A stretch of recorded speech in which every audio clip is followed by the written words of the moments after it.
Des paysages authentiques et des décors préservés, voilà ce que recherchaient Julien Lacombe et Pascal Cid. En choisissant Blassac et la Vouchiac en Haute-Loire, ils ont été servis. Derrière les murs, premier film français tourné en 3D, évoque les mésaventures en Auvergne d'une jeune romancière dans les années 20.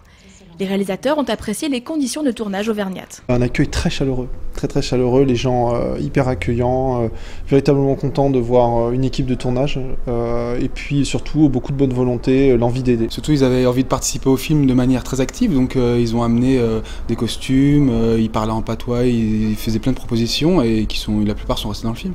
La région Auvergne a choisi de soutenir Derrière les murs à hauteur de 100 000 € dans le cadre du Fonds régional d'aide à la production cinématographique. L'équipe a également bénéficié des services gracieux de la Commission du film Auvergne, une aide pour les repérages, l'emploi des techniciens et d'acteurs locaux et l'organisation logistique. Un soutien qui fait de l'Auvergne un plateau de tournage recherché. Il est important que la région accompagne la production culturelle sur notre territoire, mais nous voyons là, une fois de plus, que notre région est labellisée terre de cinéma, terre de rêve, terre où il y a une âme, où il y a des choses et des représentations qui parlent au cœur des cinéastes et nous l'espérons au cœur des spectateurs. Derrière les murs avec Laetitia Casta sortira le 6 juillet. Auparavant, la région Auvergne avait soutenu La princesse de Montpensier de Bertrand Tavernier. Prochain film à l'affiche appuyé par la région, La guerre des boutons de Christophe Baratier.